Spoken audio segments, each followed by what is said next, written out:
Cette durite-là, c'est celle qui fait le retour vers, comment on appelle ça encore? Euh, vers le cerveau-frein. Alors, sur la mienne, d'origine, elle a été cassée à ce niveau-là. À ce niveau-là. Donc, celui-là, c'est celui que j'ai pu récupérer sur une voiture, sur une Opel. Et ce que j'ai fait, c'est que, au fait, j'ai rapistolé tous les bords là, puisque c'est des côtés assez sensibles. Mais c'était là, à la base, que c'était cassé. Donc, pour le démonter, se démonter sur la voiture, bon, j'ai un petit peu eu la main forte, que j'ai cassé là. Et ce que j'ai fait le même principe que pour le plastique qu'on avait rapistolé. Donc, si vous vous souvenez sur une des vidéos auparavant, donc là, je fais le même principe. Hop, là, j'ai profité, j'ai fait tous les bords, puisqu'ils sont assez fragiles. Et c'est là que ça se casse toujours en premier.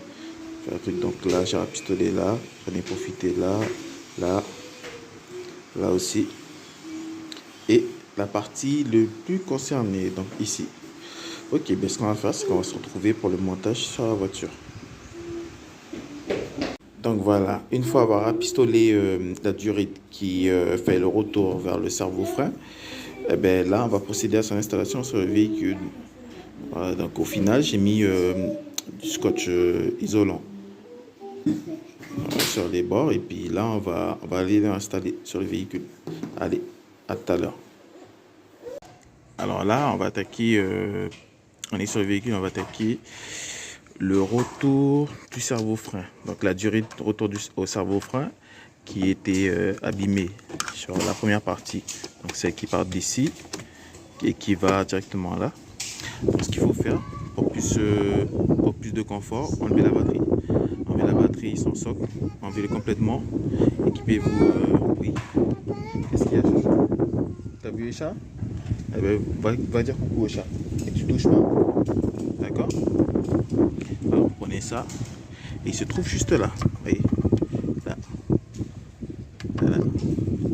Ce qu'on va faire, on va faire levier avec. On va le démonter. T'as vu le petit chat? Ok. Et puis on va remplacer entièrement toute cette partie-là. Voilà, ce que j'ai fait, c'est que j'ai enlevé le cache de la culasse. Et là, je vais faire pression là-dessus. Si avec la main, je vais pas le déboîter. Je suis où? Et ça sort. Ça sort. Voilà, c'est sorti. Je sais pas si vous arrivez à voir son emplacement. Il est juste ici.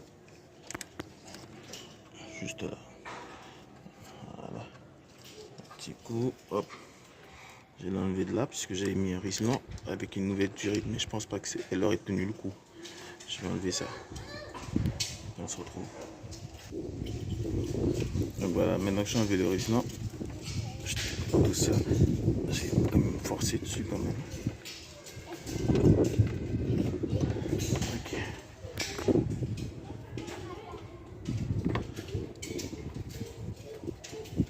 Voilà, j'ai enlevé le tout. Ce que je vais faire, c'est que je vais enlever cette partie-là.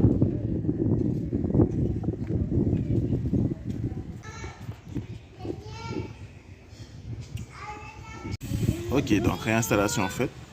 Vous voyez là. Hop, hop. Jusqu'ici. On a procédé à la réinstallation dessus. Donc ce qu'il nous reste à faire là, c'est de remonter le cache. Le cache du haut de culasse, on remonte ça.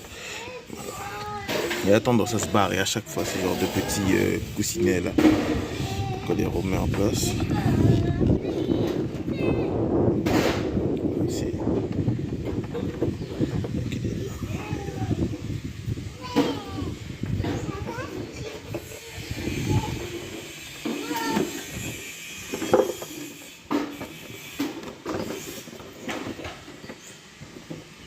Et puis on appuie.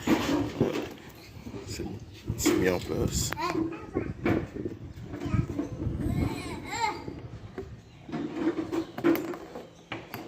Voilà, opération terminée.